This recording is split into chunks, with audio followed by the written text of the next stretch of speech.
اور اگر قبر سے آواز آنے لگے تو کتنا خوفناک منظر ہوگا۔ کبھی آپ کسی کوٹھری میں اپنے آپ کو بند کر کے اور بلب بند کر دیجئے، لائٹ بند کر دیجئے اور یہ تصور کیجئے کہ میں قبر کے اندر پڑا ہوں، دیکھو کیسا بھیانک منظر ہوتا ہے۔ اللہ ہم سب کی حفاظت فرمائے۔ وہ عورت آواز دے رہی تھی، اے لوگوں مجھے کھود لو میں زندہ ہوں، مجھے کھود لو میں زندہ ہوں۔ جن لوگوں نے سنا آ کر کے اپنے مسجد کے امام صاحب سے کہنے لگے کہ امام صاحب قبر سے آواز آ رہی ہے، مجھے کھود لو میں زندہ ہوں، مجھے کھود لو۔ تو امام صاحب نے کہا بھئی اگر زندہ ہونے کا یقین ہے تو کھود لو، اس میں کیا بات ہے، کھود لو۔ کھودا گیا۔ اس عورت نے کہا کہ ایسا ہے میرے گھر جاؤ اور میرے کپڑے لے کے آؤ اور کپڑے پہن کر کے پھر میں نکلوں گی۔ لایا گیا، کپڑوں کو قبر کے اندر ڈالا گیا۔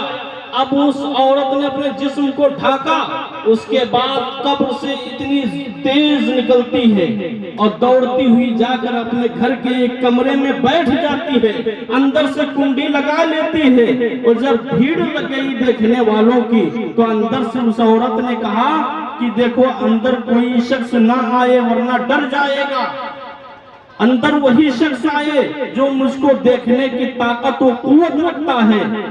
تو کچھ لوگوں نے کہا اندر سے کھول تو میں دیکھوں گا۔ 2-3 لوگ اندر پہنچے۔ میرے بھائیوں اللہ کی پناہ، اندر دیکھا بے ساختہ نظر آیا، چہرے پر جو ہونٹیں ہوتی ہونٹیں بھی نہیں ہیں، آنکھیں کی بھویں نہیں ہیں اور سر کے اوپر بال بھی نہیں ہیں، بہت حالت خراب ہے۔ اور جسم پہ لوہے کی جو سریا ہوتی ہیں اسے سوراخ کیے گئے، سارے نشان ملے۔ اور جب ان لوگوں نے پوچھا کہ یہ کیا حالت ہے تیری، اس عورت نے کہا کہ دنیا والوں کو بتا دو، اپنے خاندان کی عورتوں کو بتا دو اور پوری دنیا میں پیغام پہنچا دو کہ میں دنیا کے لیے عبرت بن چکی ہوں۔ جب میں دنیا کے اندر زندہ تھی تو ننگے سر بغیر روپٹے کے ہم گھر سے باہر نکلا کرتی تھی، لیکن میرے ماں باپ نے، میرے بھائیوں نے اور میرے شوہر نے، میرے رشتہ داروں نے، میرے گاؤں والوں نے، میرے پڑوس والوں نے کبھی مجھے نہیں روکا۔